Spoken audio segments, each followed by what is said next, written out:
दुर्ग नगर निगम commissioner पर लग रहे आचार संहिता के उल्लंघन के आरोप में आज निगम आयुक्त ने बताया कि सभी आरोप निराधार हैं, सब कुछ नियम के अनुसार ही किया गया है। मीडिया से चर्चा के दौरान उन्होंने अपनी बात कुछ इस तरह से रखी। बांध गहरीकरण को लेकर के स्थिति एकदम स्पष्ट है और इसमें अगर कोई किसी प्रकार का आरोप प्रत्यारोप कर रहा है तो उस पर मैं आपकी जानकारी के लिए बता दूं कि प्रदेश के मुख्यमंत्री जी ने 16 मई को बैठक ली थी प्रदेश के सचिवों की, जिसमें उन्होंने नगरीय प्रशासन विकास विभाग को निर्देश दिए थे कि रेन वाटर हार्वेस्टिंग की दिशा में काम हो, तालाबों के गहरीकरण के कार्य कराए जाए, बारिश के पहले नालों की सफाई कराई जाए। इस प्रकार के 4-5 अलग अलग बिंदुओं पर उनकी बैठक हुई थी, जिसके परिप्रेक्ष्य में राज्य शासन के हमारे नगरीय प्रशासन विकास विभाग ने 17 मई को एक परिपत्र पूरे प्रदेश के नगरीय निकायों के लिए जारी किया था, जिसमें उन्होंने हमको गरवा, नरवा, घुरवा बाड़ी पे और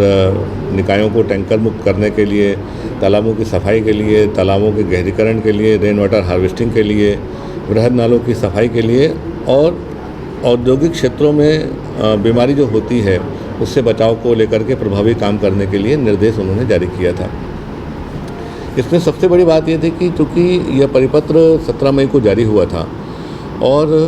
ग्रीष्म ऋतु के बाद जैसे आगामी वर्षा ऋतु को देखते हुए उसके पूर्व इन वर्षा जल के संचयन को लेकर के प्रभावी कार्रवाई करनी थी। इसको देखते हुए राज्य शासन ने 2 व्यवस्था दी थी कि पहला या तो कलेक्टर के यहाँ अगर इन वाहनों के दर हों तो स्वीकृत दर पर कार्य कराएं और अगर दर नहीं है तो 7 दिन की संक्षिप्त निविदा बुलाई जाए। इसके लिए राज्य शासन ने स्पष्ट किया था कि 3 लाख रुपए प्रति हेक्टेयर के मान से राशि दी जाएगी। राज्य शासन का एक पत्र हमको मिला और हमने शहर के ऐसे तालाब, ऐसे वर्षा जल के संचयन के क्षेत्र जहां पर हम ये काम कर सकते हैं, हमने उसको आइडेंटिफाई किया, उसकी परिक्षेत्र का निर्धारण किया, जिसमें कि 13.5 हेक्टेयर का जो क्षेत्र ठगड़ा बांध का गहरीकरण का था उसकी निविदा हम लोगों ने कॉल करी और ये निविदा हम लोगों ने 24 मई को कॉल की, क्योंकि अन्य जानकारियाँ कलेक्ट करते हमको समय लगा। यह निविदा 7 दिन की संक्षिप्त निविदा थी और इस बीच माननीय विधायक जी ने हमको एक पत्र जारी किया कि जिसमें उन्होंने कहा कि आपने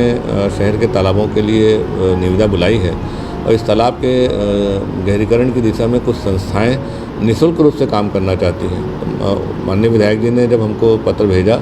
और जो ठगड़ा बांध गहरीकरण के लिए जब निःशुल्क काम करने की हमारे पास स्थिति आई, जिस पर हम लोग लगभग 12 लाख से अधिक की राशि खर्च कर रहे थे, तो हमने निकाय हित पर और शासन के निर्देश पर, क्योंकि वर्षा जल संचयन के लिए लोग सामने आ रहे हैं, हमने उनको अनापत्ति प्रमाण पत्र दिया। क्योंकि यह ठगड़ा बांध जल संसाधन विभाग की संपत्ति है, इसलिए जल संसाधन विभाग ने हमारे जो 3 जून को हमने जो NOC दिया था उस पर 4 जून को ठगड़ा बांध के लिए जल संसाधन विभाग ने अनुमति जारी किया और 12 जून को खनिज विभाग ने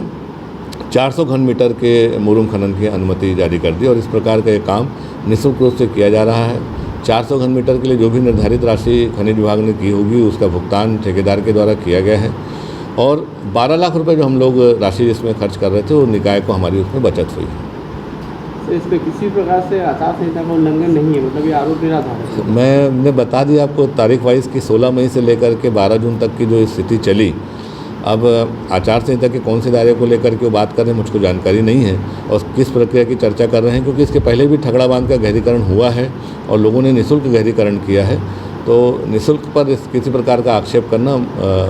हम तो ये मान रहे हैं कि शासन की इसमें बचत हुई है।